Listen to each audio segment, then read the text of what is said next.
Sabemos que todo aquel que ha nacido de Dios no practica el pecado, pues aquel que fue engendrado por Dios le guarda y el maligno no le toca. 19. Sabemos que somos hijos de Dios y el mundo entero está bajo el maligno, pero sabemos que el Hijo de Dios ha venido y nos ha dado entendimiento para conocer al que es verdadero, y estamos en el verdadero, en su Hijo Jesucristo. Este es el verdadero Dios. El día de hoy yo te leí algo que está pasando en el mundo, y es que los políticos del mundo están pidiendo que hayan cambios en el mundo de la doctrina religiosa. Y doña Hillary Clinton hizo un llamado para que hubiera un cambio por evolución al contenido doctrinal de las religiones en nombre de la comprensión, la tolerancia, la igualdad y la justicia. ¿Qué significa eso? Eso significa que se está pidiendo que se hagan leyes que prohíban la predicación de determinados puntos doctrinales. Dicen de todas las religiones, pero las otras religiones no tienen tanto problema, sino que lo hacen principalmente los políticos para ir preparando un camino para estrechar las enseñanzas que nosotros tenemos aquí en la Biblia. Y yo pregunto, ¿cómo nosotros podemos hacer un cambio a lo que Dios dijo simplemente porque yo quiero hacer un cambio a lo que Dios dijo? Sería como hacer que a través de las leyes, crear leyes y hacer que Dios se retracte de lo que Dios ha dicho aquí en su palabra. Lo que dice este papel es que se está pidiendo que se haga entrar en un proceso evolutivo a las religiones, incluyendo la cristiana, para que hayan cambios en materia de doctrina. Yo no sé si usted entiende la implicación y la profundidad de lo que se está tratando de hacer, pero yo creo que esto es no más que un accionar del espíritu del anticristo en nuestros tiempos. Y por eso y más que nunca creo, como pastor de esta generación del siglo XXI, de la generación tecnológica, creo más que nunca que nosotros como personas debemos de establecer una buena base doctrinal en nuestra vida espiritual para poder permanecer ante los ataques y los embates que vienen en el futuro para la iglesia. Y cuando yo hablo de esto, yo no me refiero a una iglesia local, yo me refiero a la iglesia totalmente en el mundo, porque esto está ocurriendo acá. Pero no solamente las leyes que se van a crear desde acá, desde este poderoso país, van a afectar tan solamente a este país, sino que también el presidente publica un memorándum titulado Iniciativas Internacionales en el Avance de los Derechos Humanos para lesbianas, para homosexuales.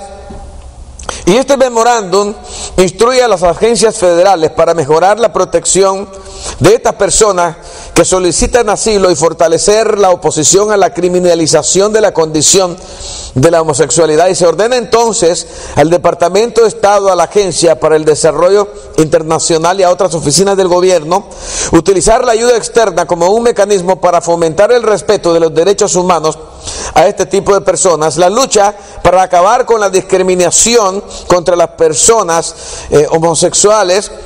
Es un desafío global, eso es lo que se está diciendo. En otras palabras, van a haber cambios en las leyes internacionales a través de los organismos internacionales, y usted puede estar seguro que eso ya se está promoviendo, incluso en el mismo Colombia.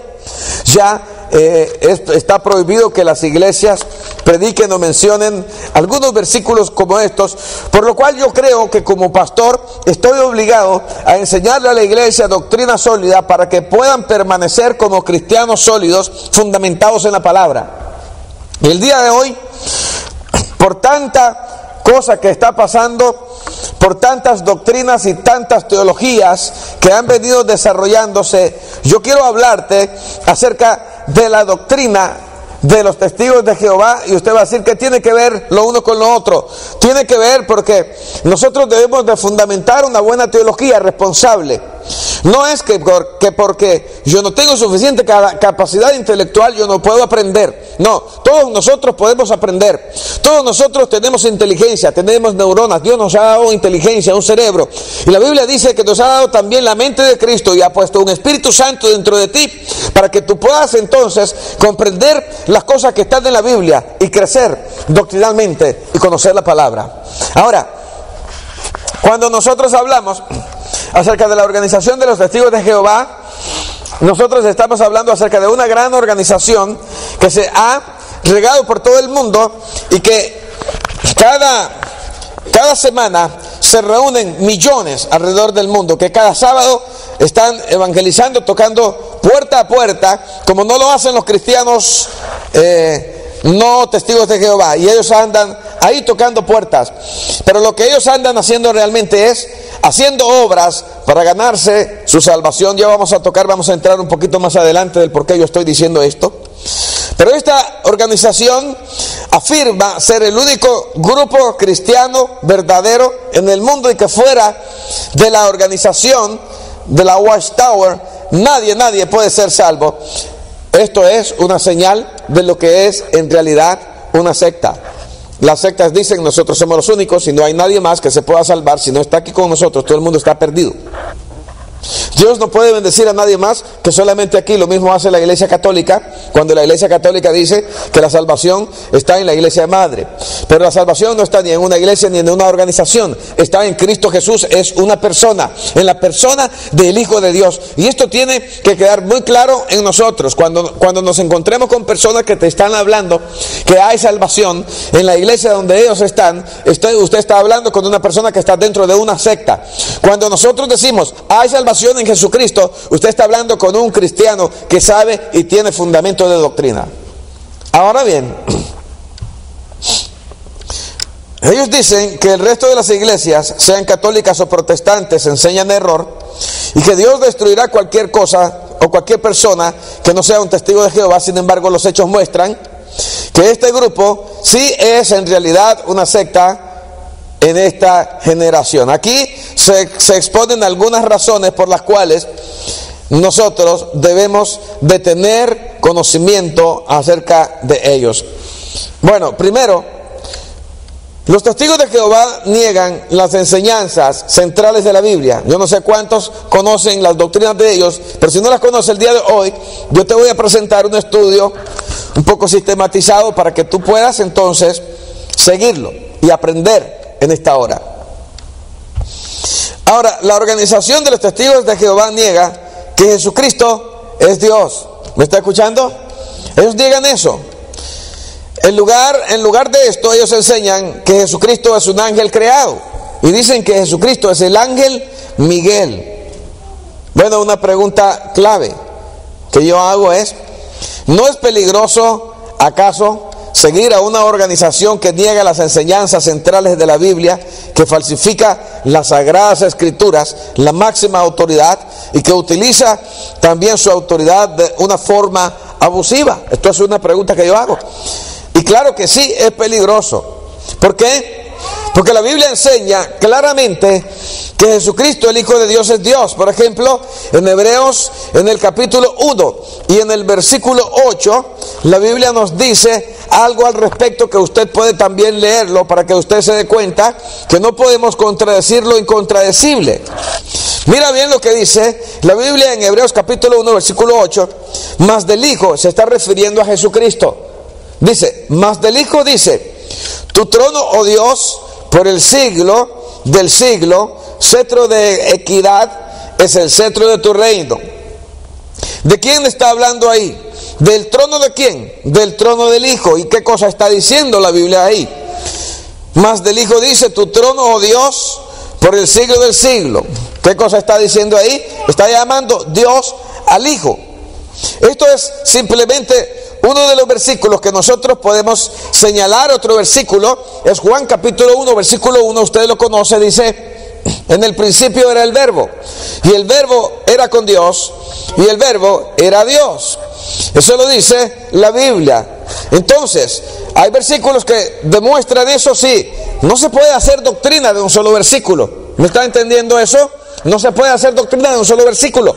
Pero para poder establecer una doctrina, tenemos que tener el soporte y el apoyo de varios versículos bíblicos que puedan entonces confirmar que esto es una doctrina fundamental y concreta en la Biblia, en el cristianismo. Por ejemplo, ¿qué dice Hechos capítulo 20? En el versículo 28, yo se los voy a leer rápidamente. Si usted lo encuentra, simplemente usted me sigue. Pero aquí en la Biblia hay muchos versículos que pueden corroborar lo que yo estoy enseñando ahora. Dice: por tanto, mira bien, mirad por vosotros y por todo el rebaño. Esto es un warning. Mira bien, en que el Espíritu Santo os ha puesto por obispos para apacentar la iglesia del Señor, la cual Él ganó por su propia sangre. Y en el 29 dice: porque yo sé que después de mi partida entrarán en medio de vosotros lobos rapaces que no perdonarán al rebaño. Y de vosotros mismos se levantarán hombres que hablen cosas perversas para arrastrar tras sí a discípulos. Por tanto, velad, acordándoos que por 3 años, de noche y de día, no he cesado de amonestar con lágrimas a cada uno. El apóstol Pablo está diciendo: hay que tener cuidado con las predicaciones y con las doctrinas que se levantan, porque de las iglesias cristianas han salido todas estas falsas enseñanzas, también con falsos maestros que han levantado grandes organizaciones. Y una de esas organizaciones, el día de hoy estamos hablando acerca de la organización de los testigos de Jehová. Pues bien, en este día yo te voy a explicar algunos puntos básicos fundamentales de lo que ellos están creyendo.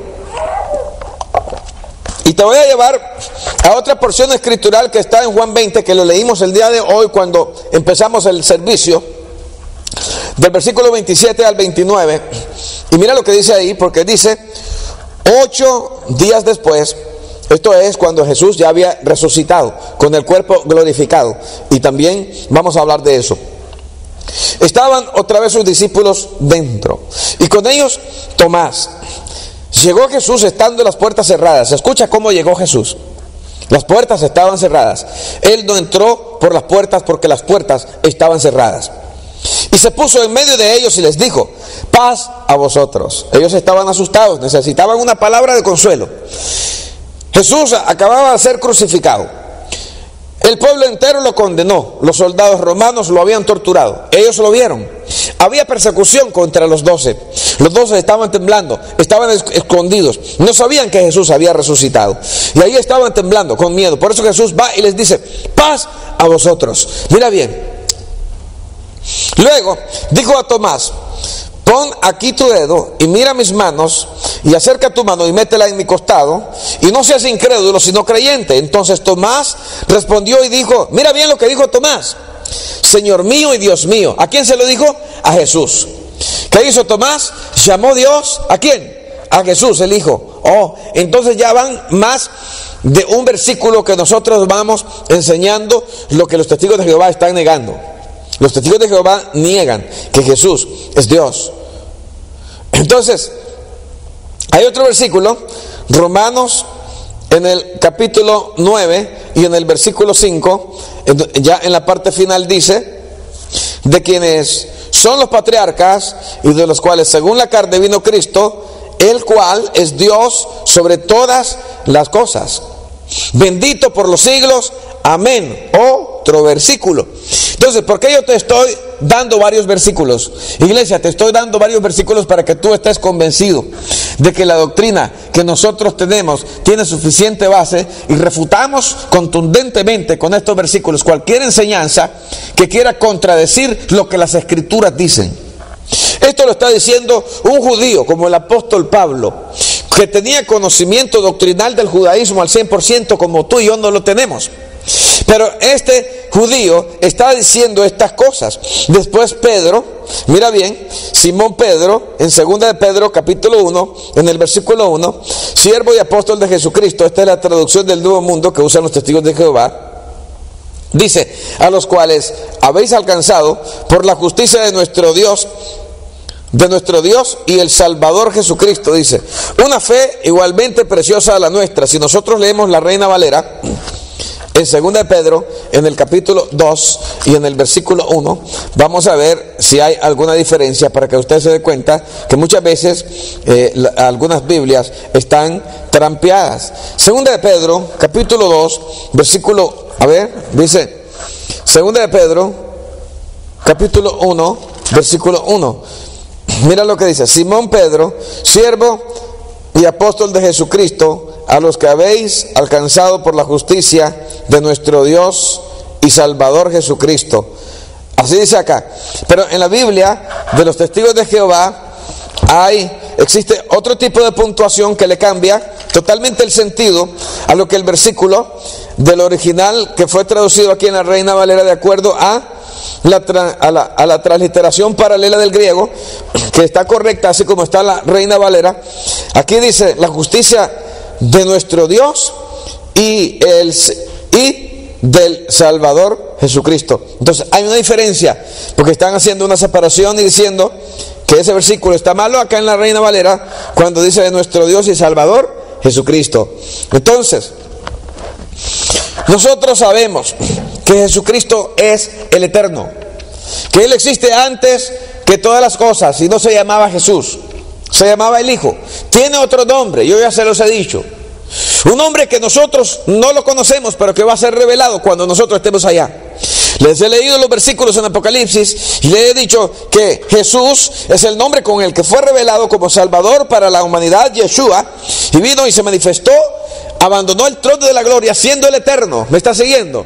Jesús es el eterno, Hijo del Altísimo, que se revela a los hombres y se hace hombre, humillándose hasta la condición de siervo. Se entrega a la muerte y se deja matar. Y después Dios el Padre lo resucita y lo levanta y le da un nombre que es sobre todo nombre, y es el nombre de Jesús, que es el nombre que está sobre todo nombre. Algunas personas tienen problemas con el nombre de Jesús y dicen que nosotros estamos adorando a Zeus. Pero Zeus no tiene potestad sobre los demonios. En cambio, cuando yo he ministrado, en algunas ocasiones que Dios me ha permitido ministrar a personas que han tenido espíritus, los espíritus han tenido que salir cuando hacemos uso del poder y la autoridad que Dios ha puesto el Padre en el nombre de Jesús. Y la Biblia dice que en el nombre de Jesús se dobla toda rodilla de los que están en el cielo, de los que están aquí en la tierra y de los que están debajo de la tierra. ¿Me está comprendiendo? ¿Qué significa eso? Que el nombre de Jesús es poderoso, no como un talismán, no como un nombre mágico, que cualquier persona lo puede utilizar para echar fuera demonios, pero que si un creyente con el Espíritu Santo y con una vida de santidad para el Señor puede utilizar el nombre de Jesús y echar fuera cualquier clase de demonio, incluyendo al mismo Satanás. Ahora mira, los testigos de Jehová niegan la resurrección corporal de Jesucristo. Mira, en lugar de eso, ellos enseñan que el cuerpo de Jesús se disolvió en gases, ahí en la tumba de José de Arimatea.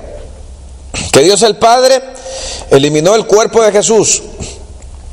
Charles Taze Russell, fundador de la organización, enseñó diciendo así, literalmente: el hombre Jesús está muerto, por siempre muerto. Sacado del Estudio de las Escrituras, volumen 5, 1899, página 454. Sin embargo, la Biblia nos enseña claramente que el cuerpo de Jesús resucitó. Eso enseña la Biblia. La Biblia no me dice el hombre Jesús está muerto y está muerto por siempre. Eso es una blasfemia. Eso es una herejía grande, crasa. Eso es estar en contra de las Escrituras. Ahora, Lucas dijo en el 24:39, cuando Jesús llega ante los discípulos y le dice: mirad mis manos y mis pies, que yo mismo soy. ¿Cómo? Si el cuerpo de Jesús se disolvió en gases y ahora se le apareció a ellos, entonces ¿en qué cuerpo él podía decirle: mírenme mis marcas? Si las tenía, las mismas marcas que le hicieron al cuerpo físico, las tenía también el cuerpo resucitado de Jesús. Yo quiero que usted me siga.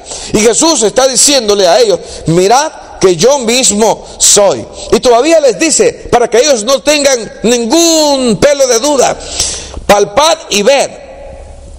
Escucha, porque un espíritu, les dice Cristo, no tiene carne y huesos, como veis que yo tengo. Oh my God. Entonces, ¿qué cosa es lo que está enseñando el principal fundador de la secta de los Testigos de Jehová? Está enseñándole a la gente a enseñar errores, y los errores se han transmitido de generación en generación, y generaciones han estado transmitiendo estos errores. Sin embargo, ellos van puerta a puerta para enseñarte las escrituras, pero con una exégesis o una interpretación retorcida. Por eso yo digo, es bueno tener solidez doctrinal y crear una buena teología fundamentada en las escrituras y una buena interpretación. Y nosotros que tenemos una buena teología fundamentada en la escritura, no vamos a tocar puerta a puerta y no ganamos almas y no le predicamos a la gente. Y yo creo que esto debe de ser una vergüenza para todo cristiano que se llama ser un cristiano verdadero. Hoy yo no sé si tú estás ahora mismo computando esto, pero Dios te está hablando a ti en esta tarde. Ahora mira,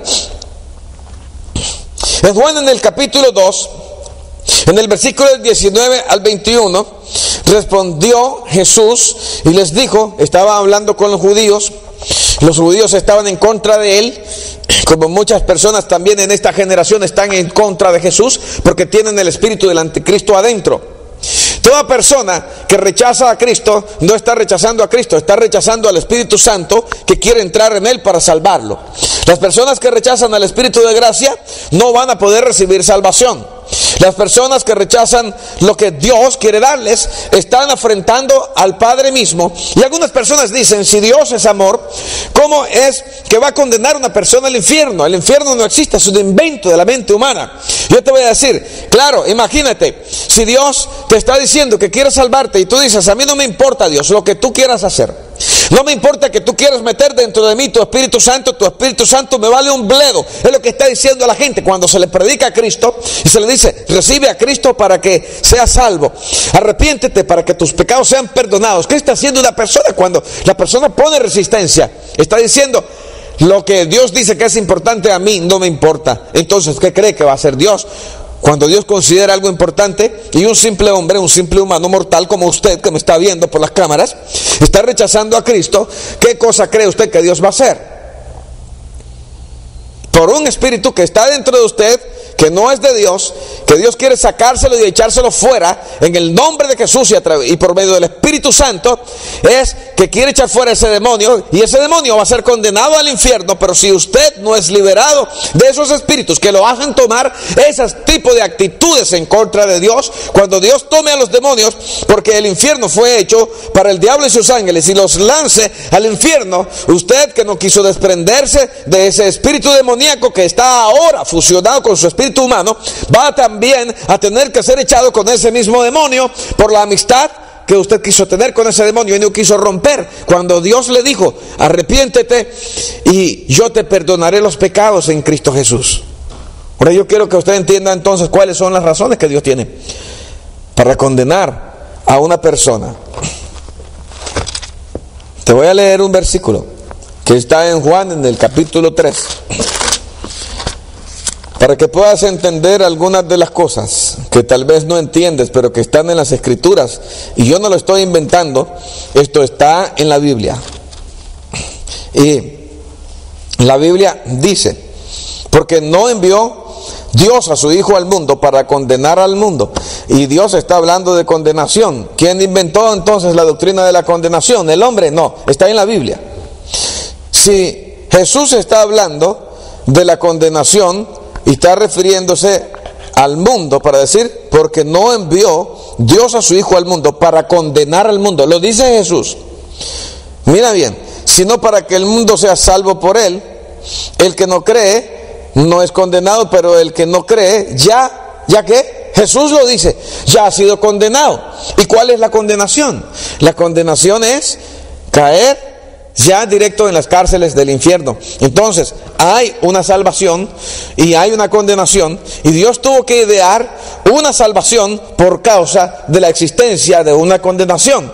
¿Están comprendiendo eso? Hay una lógica espiritual que existe, que es real. Ahora mira, aprendamos más. Entonces, además de esto, mira bien, que Jesús tiene cuerpo y que Él resucitó. Yo estaba leyéndote la discusión que había entre Jesús y entre los fariseos cuando Él le dijo: destruid este templo y en 3 días lo levantaré.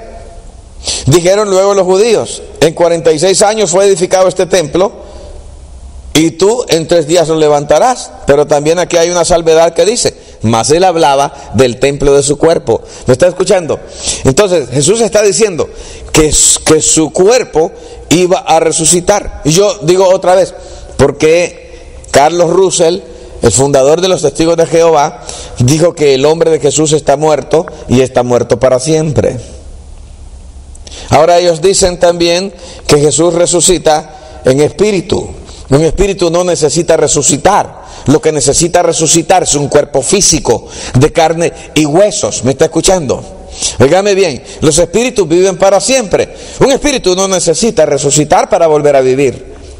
Entonces, estamos viendo que hay contradicciones, pero además, quiero también enseñarte, y por favor me sigues con la Biblia, lo que dice: porque los testigos de Jehová niegan que el Espíritu Santo también es Dios. Entonces hay muchas negaciones, pastor. Hay muchas contradicciones que ellos tienen a las escrituras, a las doctrinas apostólicas. Y estoy hablando de doctrinas apostólicas reales, no de doctrinas de apóstoles falsos, de pacotilla y baratos, como los que hoy surgen por docena. Por docena es más barato, por dólar la docena. No de esos. Estoy hablando de los apóstoles que pusieron las doctrinas fundamentales en la iglesia cristiana. Escúchame. Y dice aquí, mira bien lo que dice la Biblia, porque ellos enseñan que el Espíritu Santo es una fuerza impersonal, como es la electricidad que le da luz a este bombillo, a este micrófono. Escúchame, como es la electricidad que sirve para que tú escuches música en tu casa. Es decir, el Espíritu Santo, dicen, es una fuerza impersonal. Es como la electricidad, es energía. Sin embargo, la Biblia enseña claramente que el Espíritu Santo es Dios. Por ejemplo, en Hechos, en el capítulo 5, en el versículo 3 y en el versículo 4, literalmente la Biblia dice: y dijo Pedro: Ananías, ¿por qué llenó Satanás tu corazón para que mintieses al Espíritu Santo? Y después le dice: no has mentido a los hombres, sino a Dios. Aplique usted lo que Pedro está diciendo ahí. Juzgue usted mismo y analice con su propia cabeza qué cosa es lo que Pedro está diciendo. Nosotros tenemos la escena. Ananías y Zafira era una pareja de judíos que se convirtieron en mesiánicos y que estaban ahora dentro de la iglesia. Entonces estaban recogiendo cristianos que tenían 2 propiedades o 3 y que eran ricos. Llevaban, dice, el dinero a los pies de los apóstoles, y no eran los apóstoles meramente los de la prosperidad. ¿Me está escuchando? Ellos no estaban diciéndole a la gente: mira, tú vas a traer $1.000.000 y el Señor te va a dar 100 millones. No era por eso. Ellos estaban vendiendo algunas de las propiedades que ellos tenían porque tenían amor a la obra y querían que se hiciera la obra entre la gente, que los que no tenían para comer tuvieran para comer, que pudiera haber fondos para financiar viajes misioneros tal vez de los apóstoles, que la iglesia pudiera manifestar el amor a través de obras entre los hermanos. No era para construir una mega iglesia, para meterle 15,000 sillas, construir un estadio, para ponerle alfombra, para poner un retroproyector, pantallas de televisión. No era para eso. Ellos llegaban porque amaban la obra. Y Ananías y Zafira miraba que la gente admiraba a esos cristianos que de todo corazón llevaban unas ofrendas grandes para la iglesia, y ellos querían también recibir la ovación que estaban viendo. Por vanidad lo hicieron. Dijeron, nosotros vamos a hacer esto. Vamos a vender la finca que tenemos de tantas manzanas y después vamos a sacar una parte, nos vamos a quedar con otra buena parte y le vamos a decir a los apóstoles que este es el costo de la propiedad. Y la mujer dijo, oh, eres genial, qué buena idea, vamos a hacerlo. Y vendieron la propiedad y sustrajeron una buena cantidad de dinero y llegaron donde Pedro y le dice, aquí está el costo de la propiedad. Y Pedro le dice, ellos pensaron que le estaban mintiendo a Pedro, pero Pedro le dice, ¿por qué tentaron en mentirle al Espíritu Santo? Pedro no es el Espíritu Santo, ¿sí? Pero el Espíritu Santo estaba en Pedro y el Espíritu Santo estaba en ellos y el Espíritu Santo estaba en la iglesia. ¿Me está oyendo? Cada uno tenía el Espíritu Santo, porque Dios da el Espíritu Santo a los creyentes, a los que se arrepienten. Y el Espíritu Santo estaba en cada uno de los miembros de la iglesia que estaban viendo esa entrega, estaba en Pedro y estaba también en Ananías y Zafira. Entonces ellos están tratando de engañar al Espíritu Santo que está en todo lugar, que todo lo sabe y que moraba dentro de los creyentes. Y le dice Pedro, pues ustedes no le han mentido al Espíritu Santo, ustedes le están mintiendo a Dios. Entonces con este versículo nosotros aclaramos que el Espíritu Santo es Dios. Y los testigos de Jehová dicen que es una fuerza impersonal. Pero una fuerza impersonal no se da cuenta de nada, no tiene conciencia. ¿Estamos de acuerdo? ¿Cómo usted puede engañar a la electricidad? Y decirle, electricidad, adivina, aquí ando haciendo dólares en la bolsa, pero no anda nada, ya le engañaste. ¿Y a la electricidad qué le importa si la electricidad es impersonal? La electricidad no te va a discutir, no te va a hablar, no puede razonar, porque es simplemente una cosa. Pero el Espíritu Santo no es una cosa, es una persona. Ahora mira, en Juan capítulo 14, del versículo 16 al versículo 18, Jesucristo habla acerca del Espíritu Santo y Él dice literalmente a los discípulos, yo rogaré al Padre y Él os dará otro consolador. En otras palabras, Él estaba hablando y Cristo decía, el primer consolador soy yo. Soy la persona que los consuela con mi presencia. Yo soy el que los consuelo cuando voy y predico. Yo soy el que oigo sus problemas ahorita mismo. Yo soy el que cuando camino entre los enfermos son sanados y reciben consuelo. Yo soy el primer consolador. Pero está diciendo Jesús, y yo voy a rogar al Padre y os dará otro consolador. Entonces cuando dice otro consolador, se está refiriendo no a una fuerza, sino a otra persona, como era la persona de Jesús. Y dice, para que esté con vosotros siempre. Y después dice, el Espíritu de verdad. No dice al Espíritu, como yo puedo decir a este libro. Como yo puedo utilizar, él está utilizando un pronombre personal y se refiere, dice, el Espíritu de verdad, al cual el mundo no le puede recibir porque no le ve ni le conoce, pero vosotros le conocéis porque mora con vosotros. ¿Cómo? En la persona de Cristo. Y estará en vosotros. Y dice, no os dejaré huérfanos, vendré a vosotros, dice Jesús. Luego, en el capítulo 16, del versículo 14 y 16, Jesucristo sigue hablando acerca de la persona del Espíritu Santo, no de una cosa. Y dice, pero cuando venga el Espíritu de verdad, Él os guiará a toda verdad. Una fuerza no te puede guiar, porque una fuerza no conoce la verdad. Una fuerza es simplemente energía. Pregúntale a la electricidad, ¿qué te puede enseñar la electricidad? Dile, electricidad, transmíteme tu conocimiento. Y la electricidad no te va a responder porque no tiene conocimiento, es una cosa, es simplemente energía. La electricidad se va a manifestar en luz, en un corto de circuito, dependiendo de si hay choque de polos, etcétera, etcétera. Pero la electricidad no te va a enseñar nada. No te va a enseñar a razonar, no te va a decir, por ahí vas mal, te voy a guiar por esta ruta, esta es la ruta mejor. No, la electricidad no puede hacer eso.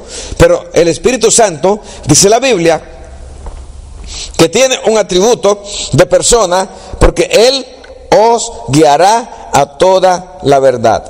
Y después dice de los dos, punto y coma, porque no hablará por su propia cuenta. Luego el Espíritu Santo habla, la electricidad no habla, el viento, que puede ser una fuerza, no habla, el agua, que puede tener energía en chorro de turbinas, en cascadas para producir electricidad, no habla. Ninguna fuerza habla, ninguna energía puede hablar, pero el Espíritu Santo sí habla. Y dice, no hablará por su propia cuenta, sino que hablará lo que oyere. El Espíritu Santo oye. Puede oír este púlpito, puede oír este vasito de aceite, no puede oír. Puede oír un carro, no puede oír. El libro no puede oír porque son cosas. Pero las personas pueden escuchar. Los seres vivos pueden escuchar. Los animales pueden escuchar. Los animales que tienen individualidad. Pero estamos hablando de una persona y el Espíritu Santo tiene la capacidad de oír y tiene la capacidad de hablar y tiene la capacidad de guiar. Mira lo que dice la Biblia y dice, Él me glorificará. Tiene la capacidad de glorificar a Jesús y estas son cualidades que solamente se encuentran en un individuo, en una persona. Yo quiero que usted esté claro de todas estas cosas. Dice después, porque tomará de lo mío. Todavía otra cosa más, puede tomar las cosas. Yo puedo tomar este teléfono porque soy una persona. Yo puedo tomar conocimiento que usted dice. Yo puedo tomar las frases que usted habló y escribirlas. Yo las tomo porque soy una persona. Y puedo irse y repetírselo a otra persona porque tomar las cosas y hacérselas saber a otra persona es una cualidad o una característica que solamente lo puede tener una persona. Y sigue diciendo, y léalo conmigo en el último versículo, todo lo que tiene el Padre es mío, dice Jesús. Por eso dije que tomará de lo mío y os lo hará saber. Entonces, nosotros vemos que hay demasiadas contradicciones, inconsistencias en las enseñanzas acerca del Espíritu Santo por parte de la doctrina de los testigos de Jehová. Pero hay otro versículo en Efesios 4:30 que habla también y te menciona el Espíritu Santo como que fuera tinta, de acuerdo a lo que nosotros conocemos como un sello, o que fuera una prensa de relieve para sellar una hoja de papel y legalizar algún documento, porque te está poniendo al Espíritu Santo como que fuera un sello. Pero esto simplemente es una figura metafórica que nosotros debemos de comprender. Y dice la Biblia en Efesios capítulo 4, en el versículo 30, léalo conmigo, y no contristéis al Espíritu Santo de Dios. Una fuerza no se puede contristar. Se puede contristar una persona que tiene emociones, que tiene alma, que tiene conocimiento, que tiene atributos personales. Entonces, si alguien le va a usted con una mala noticia, usted puede entristecerse. ¿Por qué? Porque usted es una persona, porque en su alma usted tiene sentimientos, usted tiene emociones y voluntad, porque sus emociones son golpeadas. El Espíritu Santo manifiesta emociones y el Espíritu Santo se puede contristar cuando nosotros no queremos orar, cuando nosotros no queremos ayunar, cuando tú no quieres venir al templo, cuando tú no quieres consagrar tu vida a Dios. El Espíritu Santo se contrista cuando tú persistes en pecar, cuando un cristiano comete adulterio y persiste en caminar en adulterio, cuando un cristiano persiste en cometer pecado de fornicación. Escúchame, esto para los jóvenes. El Espíritu Santo se contrista porque es una persona. El Espíritu Santo se contrista cuando tú te conviertes en un rebelde y cuando tú peleas con una persona, cuando tú tienes un pecado interno de odio en tu alma. El Espíritu Santo se contrista porque el Espíritu Santo no es una energía, es una persona, vive dentro de ti. Entonces hay contradicción con la verdadera doctrina y la doctrina de los testigos de Jehová al respecto de lo que es el Espíritu Santo. Romanos capítulo 8, versículos 26 y 27, en la Nueva Versión Internacional dice: asimismo, en nuestra debilidad el Espíritu acude a ayudarnos. ¿Qué significa eso? Que Él te está observando y una fuerza no te puede observar. Él te observa desde adentro, Él conoce tus pensamientos, se los transmite al Padre. El Padre conoce todo lo que piensas, todo lo que haces, todo lo que piensas hacer. Dios conoce todo. El Espíritu Santo vive dentro de ti. Ahora mira, lee conmigo Romanos capítulo 8. Abre tu Biblia, ya, ahora mismo, 26 y 27. Y dice: asimismo, en nuestra debilidad el Espíritu acude a ayudarnos. No sabemos qué pedir, pero el Espíritu mismo intercede. El Espíritu también sabe interceder. Una fuerza no intercede, el aire no intercede, la energía no intercede, porque no es una persona. Y dice que intercede por nosotros, ¿cómo? Con gemidos que no pueden expresarse con palabras. Por eso cuando un cristiano se arrodilla y empieza a orar, y repentinamente el cristiano empieza a llorar y no sabe ni por qué llora, no ha cometido ningún pecado, no está triste, simplemente dijo: Dios, yo te adoro, y en esas dos palabras algo empezó a suceder internamente y comienza a llorar. Es porque el Espíritu Santo comienza a interceder dentro del cristiano, y solo llora y llora y llora y llora, y las lágrimas corren y comienza a llorar, y solo puede decir Dios, y comienza a gemir y gemir y gemir. Es cuando dice la Biblia que el Espíritu Santo está intercediendo por usted y por mí con palabras indecibles que no pueden expresarse. ¿Usted está entendiendo entonces que hay contradicción en esta doctrina de los testigos de Jehová? Ahora, otra cosa que los testigos de Jehová dicen, y es que ellos niegan que la salvación es el don gratuito de Dios que no podemos ganar ni merecer. ¿Usted sabe lo que enseñan? Ellos enseñan, en lugar de esto, de que es un don de Dios y que nosotros no podemos merecer ni ganar, enseñan que para escapar del juicio, una persona debe unirse a la organización de los testigos de Jehová y trabajar para la organización. Sin embargo, la Biblia enseña claramente que la salvación no puede ser ganada. Sígame. Pero se recibe solamente como un regalo de Dios. Efesios capítulo 2, versículos 8 y 9 dice: porque por gracia, es decir, de gratis, sois salvos por medio de la fe. ¿Por medio de qué? De la fe. Y mira bien lo que sigue diciendo: y esto no de vosotros, pues es don de Dios, no por obras, para que nadie se gloríe. Es decir, nada de lo que tú puedas hacer va a servir para justificarte en frente de la presencia de Dios, lo cual no significa que no vamos a tener buenas obras. Pero esto significa que, por ejemplo, cuando nosotros vamos donde una persona y le predicamos a la persona y le hablamos acerca de Jesucristo, la persona dice: yo no he matado a nadie. Si es mujer, dice: yo soy fiel a mi esposo. Si es hombre, dice: yo soy fiel a mi esposa, yo no ando con otra mujer. Si no tiene vicio, dice: yo no fumo, yo no tomo, yo no peleo con nadie, yo no tengo problemas con nadie, yo soy un buen chico, yo soy una buena chica. Eso dice la gente.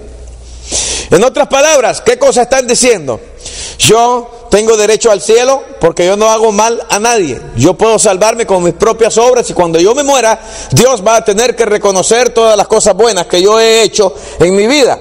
Pues le voy a decir: usted está equivocado, porque la Biblia dice que ninguna persona podrá llegar en la presencia de Dios para justificarse a sí mismo y decir: yo me salvo por mis buenas obras y por mis buenos hechos. Como cristianos tenemos que hacer obras, ¿sí o no? Claro que sí.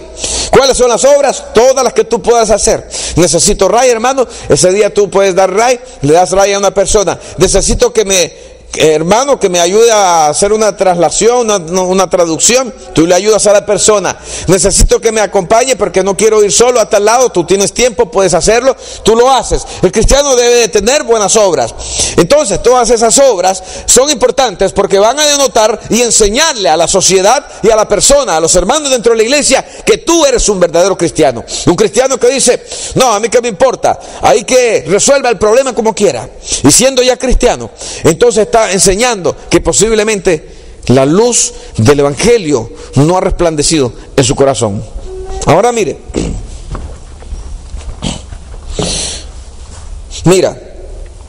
te di un versículo, Efesios 2, 8 y 9, pero también está Romanos 4, del 1 al 4, que dice: que pues diremos, abre tu Biblia y cuando lo encuentres lo lees y me sigues.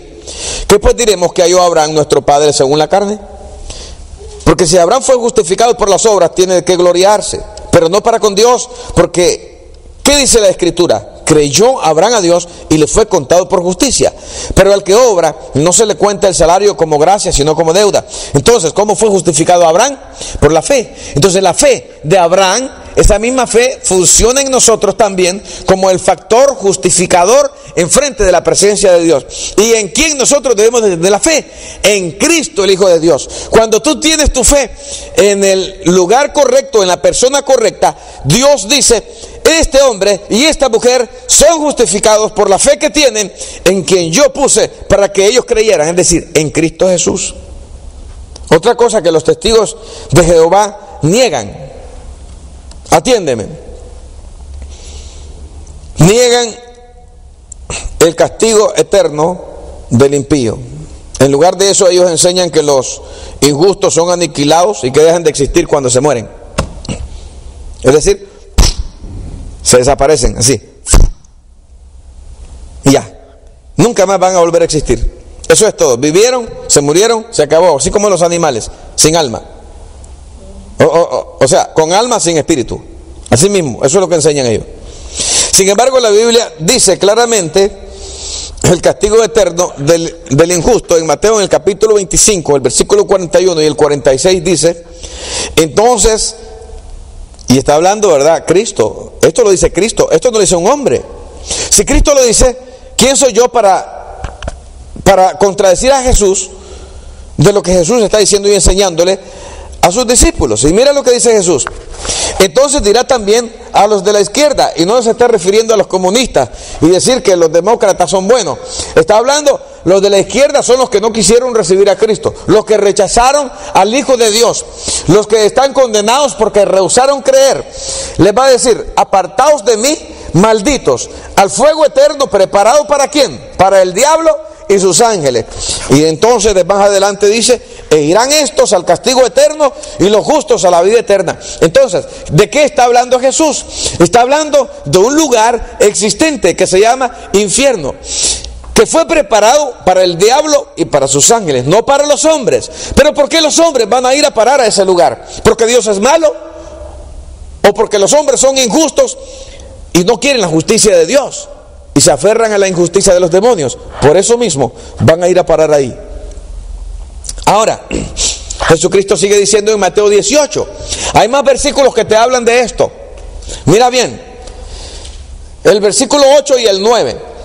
Por tanto, si tu mano o tu pie te es ocasión de caer, córtalo y échalo de ti. Eso no quiere decir que te lo vas a cortar literalmente, porque entonces yo creo que en la iglesia habrían hombres y mujeres que solo estaría el tronco, ¿verdad? Sin manos, sin pies. Todo el mundo estaría cortado, mutilado por todo el cuerpo. Ya se hubieran sacado los ojos, se hubieran surcido la boca, se hubieran tapado los ojos y hubieran personas que no se pudieran mover ni valerse por sí solos por los pecados que los seres humanos cometen. Pero Jesucristo lo está diciendo en sentido figurado. Dice: por tanto, si tu mano o tu pie te es ocasión de caer, córtalo y échalo de ti. Mejor te es entrar en la vida cojo, manco, que teniendo dos pies o dos manos y ser echado en el fuego eterno. ¿Quién habló de fuego eterno? Jesús. Si no existe fuego eterno, entonces hay dos cosas: o Jesús se equivocó o Jesús es mentiroso. Y yo creo que ninguna de estas dos cosas aplican para el conocimiento que Jesús como Mesías tenía acerca de la palabra o la revelación del Padre. Ahora dice otra vez: y si tu ojo te es ocasión de caer, sácalo y échalo de ti. Mejor te es entrar con un solo ojo en la vida que teniendo dos ojos y ser echado en el infierno de fuego. Yo sé que esta doctrina, hermanos, no es popular, que a nadie le gusta, que las iglesias de la prosperidad no quieren que se hablen de eso. Yo me encontré con un pastor que me decía a mí: ¿sabes qué? En mi iglesia no hablamos del infierno, no hablamos del diablo, no hablamos del pecado, no hablamos del anticristo, no hablamos de Apocalipsis. Y digo yo, y este tiene un evangelio especial, porque está cortando la Biblia por todos lados. No hablo de esta doctrina y es bíblica, no hablo de la otra y es bíblica, no hablo de la otra y es bíblica, ni tampoco de la otra y es bíblica. Entonces, ¿qué predica? Predica solamente motivación personal. Ahora, está bien motivar a la gente, pero si tú estás predicando como un motivador personal, simplemente como un inconverso y no como un siervo de Dios, tú vas a tener que dar cuenta por las palabras que estás predicándole a la iglesia. Nosotros debemos de enseñar toda la doctrina de la palabra, le guste a la iglesia o no le guste. ¿Están de acuerdo conmigo en eso? Espero que sí. Mira, entonces en Apocalipsis, en el capítulo 14, el versículo 10 y el 11, literalmente en la revelación dice así: y el tercer ángel lo siguió diciendo a gran voz: si alguno adora a la bestia, y se está refiriendo al sistema político. Yo te he dicho que el anticristo es un sistema y que también levanta a un hombre, y a su imagen, y recibe la marca en su frente o en la mano. Y yo les he estado hablando acerca de la marca también en este tiempo, y te he estado diciendo que está caminando, que posiblemente 2013, 2014 va a empezar a caminar, y que pronto va a ser obligatoria, pero no solo en este país, sino que va a empezar a cabalgar para todos los demás países. Y nosotros sabemos que estamos hablando del berichip o el ángel digital, una herramienta de control. Y nosotros vamos a escoger si queremos vivir en este mundo. No me he salido, quiero hacer. Tú vas a poner en balanza: tengo mi carro, tengo mi casa, tengo comodidades, tengo cuenta bancaria, tengo dinero, tengo un trabajo o tengo un negocio. Aquí están en la balanza, y en la otra mano, aquí tengo la salvación, tengo a Dios, el Espíritu Santo, tengo promesas, vida eterna, pero aquí están las cosas materiales que me sirven para vivir bien. Entonces el cristiano va a ser confrontado. ¿Qué vas a escoger? Si quieres mantener la vida cómoda en este mundo, o si quieres la vida eterna. Cuando ese tiempo llegue, oiga bien, y yo sé que esto no es bonito decirlo, los cristianos van a tener que tomar una determinación, y van a decir: bueno, me voy a tener que poner la marca de la bestia, porque no me queda otro remedio para poder vivir en este mundo, para poder criar a mis hijos, para poder tener mi casa, para poder trabajar, para poder tener crédito, para poder vivir en este sistema. Y muchos van a escoger la solución material y marcarse. De eso estamos hablando en ese versículo, pero ahora te lo voy a seguir leyendo. Y dice: si alguno adora a la bestia de su imagen y recibe la marca en su frente o en su mano, él también beberá del vino de la ira de Dios, que ha sido vaciado puro en el cáliz de su ira, y será atormentado con fuego y azufre delante de los santos ángeles y del Cordero. Y el humo de su tormento sube por los siglos de los siglos, y no tienen reposo de día ni de noche los que adoran a la bestia y a su imagen, ni nadie que recibe la marca de su nombre. Entonces, ¿de qué está hablando ahí el versículo? Está hablando de una condenación, y es una condenación eterna. Ahora, en este caso, esa condenación eterna está vinculada también con las personas que han decidido ser desobedientes a Dios y han optado por una solución fácil: marcarse, ponerse la marca de la bestia para continuar viviendo en esta tierra. En el capítulo 20, en el versículo 10 y en el versículo 15 de Apocalipsis, léalo rápidamente. Estamos en un estudio. Yo quiero que usted se edifique en esta hora y aprenda. La Biblia dice: y el diablo que los engañaba, el que engañó a algunos cristianos carnales que se pusieron la marca, el que engañó a los que no recibieron a Cristo nunca, el que engañó a los que quisieron seguir en sus borracheras, el que engañó a los que quisieron seguir en sus adulterios, el que engañó a los que quisieron seguir en sus playboyadas o fornicaciones, a hombres y mujeres. Ese que engañó a estas personas, dice aquí, fue lanzado en el lago de fuego y azufre, donde estaban la bestia y el falso profeta, y serán atormentados día y noche por los siglos de los siglos. Pero hay aquí algo más, y dice: y el que no se halló inscrito en el libro de la vida fue lanzado al lago de fuego. Eso dice la Biblia. Entonces, hermano, hay muchos versículos que corroboran que esa doctrina que los testigos de Jehová niegan es real y verdadera.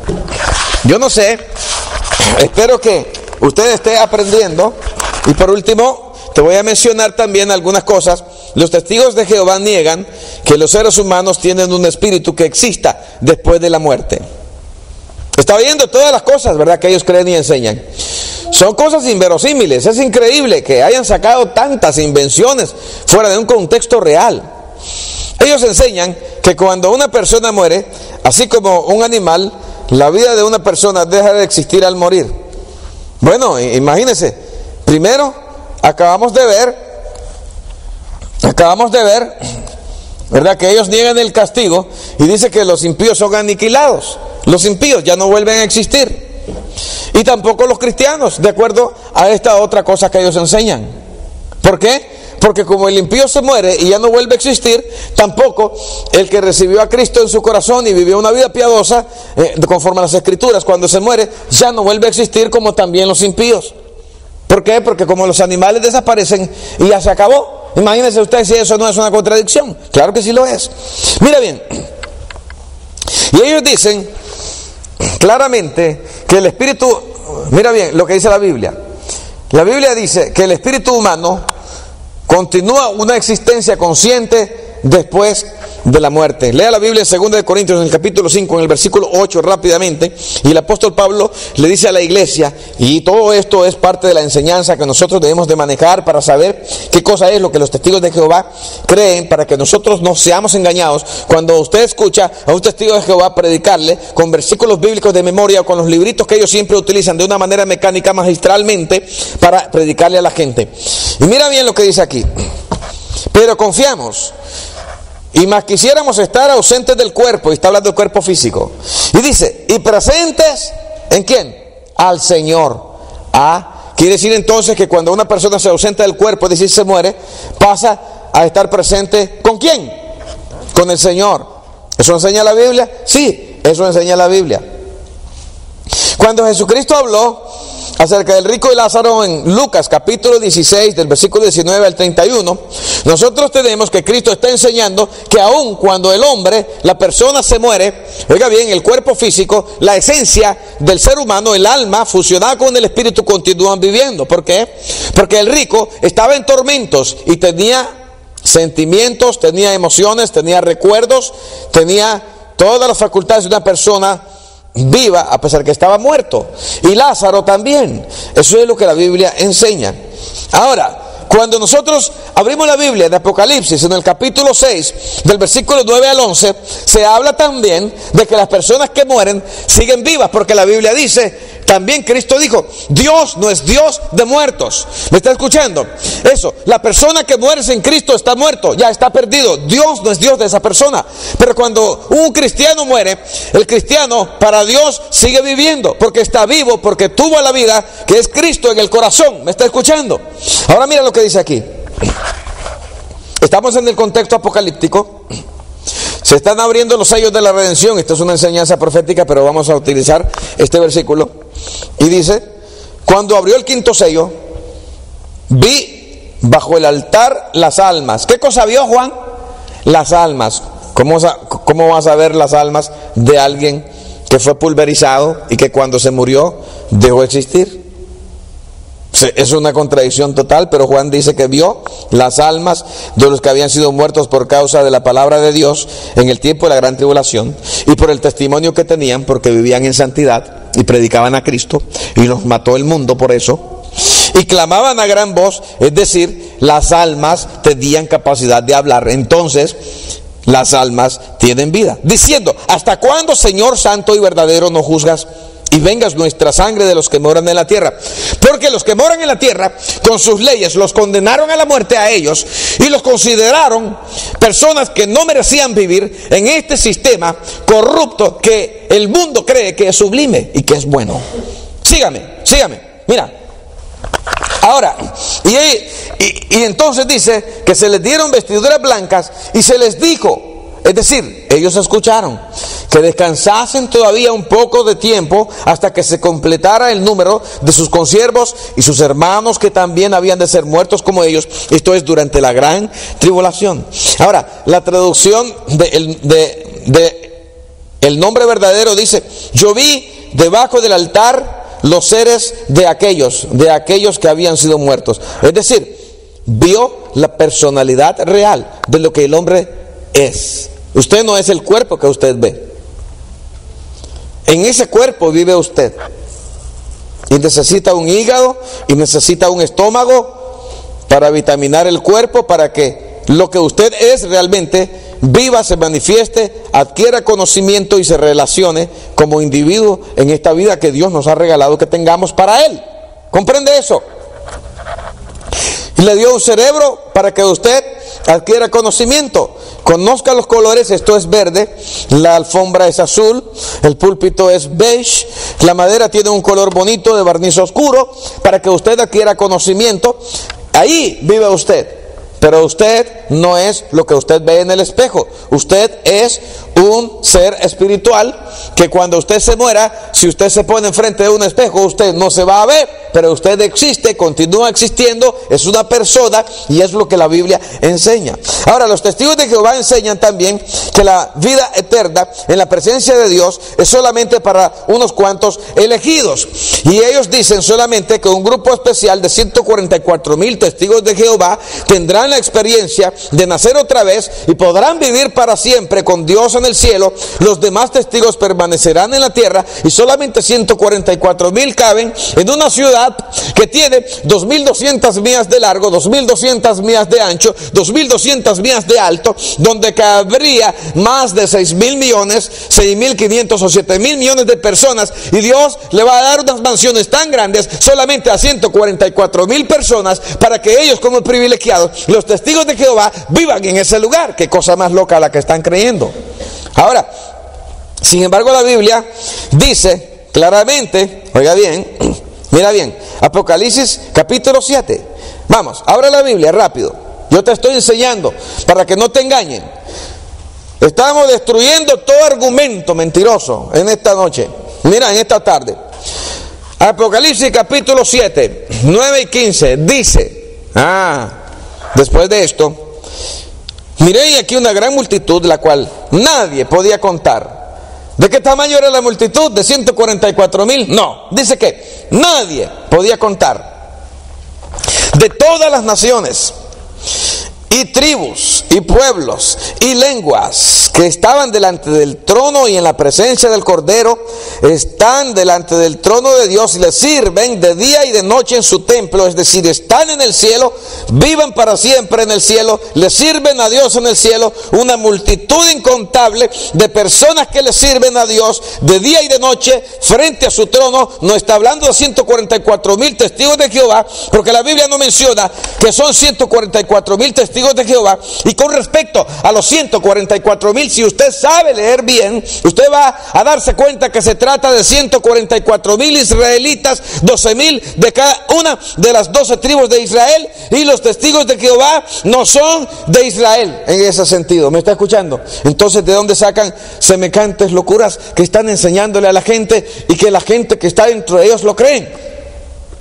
De una fértil imaginación religiosa, impactada por un espíritu de error que los hace creer las cosas que son contrarias a lo que está escrito en la Biblia. Si usted es testigo de Jehová, el Señor te está llamando a arrepentirte y a hacer una revisión de la doctrina que tú tienes. El Señor quiere cambiarte, transformarte, bendecirte, perdonarte. Él quiere que tú recapacites porque Dios te ama. Oye bien, no es tu organización la que te va a salvar, es Cristo Jesús, y por el poder de la sangre de Cristo tu alma será lavada. El Espíritu Santo entrará en ti, y el espíritu de falsedad que tú tienes adentro en este momento saldrá expulsado por la gloria del Espíritu Santo que quiere salvarte en este día. Mira bien. Ahora, mira bien lo que dice la Biblia al respecto. Jesucristo dice, de cierto os digo que el que oye mi palabra y cree el que me envió tiene vida eterna. No a una organización, sino a que el Padre envió a Cristo. Y no vendrá a condenación, mas ha pasado de muerte a vida. Los testigos de Jehová niegan la naturaleza trina de Dios. Es cierto, la palabra Trinidad no existe en la Biblia, pero teológicamente es comprobable. El Espíritu Santo es una persona, Cristo es otra persona y el Padre es otra persona, y los tres conforman la deidad. ¿Cómo funcionan? Funcionan unánimes. Y entre ellos, oiga bien, entre ellos, Padre, Hijo, Espíritu Santo, el mundo fue hecho, el hombre fue redimido, y Dios está trabajando y salvando a las personas en esta tierra. Ahora mira, Yo te voy a decir que no es peligroso seguir a una organización, pregunto otra vez, que niega las enseñanzas centrales de la Biblia. Sí es peligroso. Ellos han hablado acerca de profecía y están totalmente equivocados cuando enseñan profecía. Yo no estoy diciendo que yo tengo toda la verdad respecto a profecía, pero ellos han puesto fechas y han fallado miserablemente un montón de veces. Los líderes de los testigos de Jehová afirman hablar por Jehová Dios con autoridad profética, pero las profecías hechas por ellos no se han cumplido. Por ejemplo, predijeron que Armagedón y el fin del mundo vendría en 1975, pero para ocultar este incidente fallido profético, la mayoría de los testigos de hoy niegan que hicieron esa predicción, aunque se prueba fácilmente por su propia literatura, que está en la Watchtower del 15 de agosto de 1968, página 499, Kingdom Ministry, Ministerio del Reino, mayo 1974, página 3, también está ahí. La Organización de los Testigos de Jehová también predicó que el fin del mundo vendría en 1914, después en 1915, después cuando no fue en 1915, en 1918, después cuando no fue en 1918, en 1925, después cuando no fue en 1925, en 1942. Entonces predijeron que Abraham, Isaac y Jacob serían resucitados y que volverían a la tierra en 1925. Abraham, Isaac y Jacob no volvieron a la tierra en 1925, ni tampoco el fin del mundo ha sucedido en las épocas y fechas que ellos han puesto. Han estado equivocados en cada una de sus profecías. Esto está en el Tiempo a Mano, edición de 1906, página 99, 101. En el Tiempo a Mano, edición 1915, página 99, 101. Pastor Russell Sermones, en la edición 1917, página 676. Yo quiero que usted me escuche porque está documentado. Está también en el Misterio Completado de 1918, página 404, 485. Está también en la Atalaya del 1 de septiembre de 1922, página 262. Escúchame. Está también en la Atalaya del 15 de septiembre de 1941, página 288. Está también en Millones que ahora viven, jamás morirán, de 1920, en las páginas del 88 al 90. La Biblia declara que una profecía no cumplida es una señal de un falso profeta. Yo no sé si usted tiene dudas ahora acerca de las enseñanzas de los testigos de Jehová. Y yo espero que usted se esté consolidando con estas enseñanzas, porque ellos dicen que según las expectaciones que ellos tenían entre 1910 y 1912, sobrevendrán las grandes tensiones del gran tiempo de angustia, de la gran tribulación, y la gran tribulación no llegó entre 1910 a 1912. Tampoco se terminó el tiempo de los gentiles en octubre de 1914. El tiempo de los gentiles se va a terminar de acuerdo a la Escritura. ¿Me está siguiendo? Cuando Cristo venga y ponga los pies sobre el monte de los olivos en la segunda venida. Daniel capítulo 2 del versículo 40 al 45 está hablando de la venida de Cristo y del tiempo en que los gentiles se terminan. ¿Cuándo empezó el tiempo de los gentiles? El tiempo de los gentiles empezó cuando Babilonia tomó control sobre Jerusalén. Después vino Media Persia, después vino Grecia y tomó control sobre Jerusalén. Después vinieron, ¿quién más? El otro imperio gentil, los romanos, tomaron control sobre Jerusalén. Y hoy el imperio del anticristo, que es un imperio gentil, tomará el control también sobre Jerusalén, y Jerusalén seguirá siendo pisoteada y gobernada por los gentiles hasta que Cristo venga. Entonces el tiempo de los gentiles no se ha terminado, se va a terminar cuando el milenio de Dios se establezca sobre la tierra. Ahora voy a terminar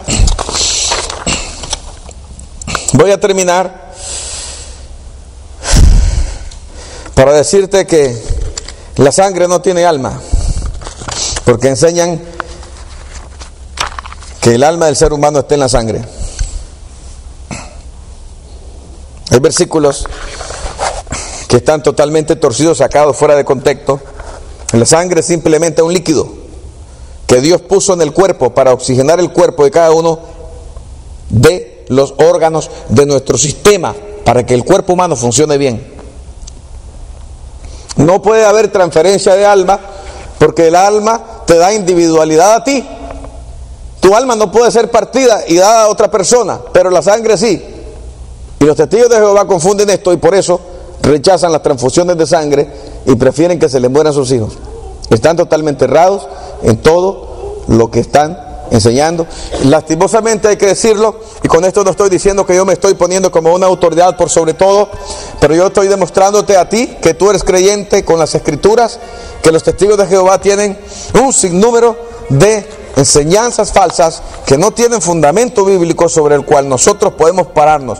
Tenemos al Cristo verdadero, tenemos y creemos en el verdadero, estamos en el verdadero, el Hijo de Dios, nuestro Salvador.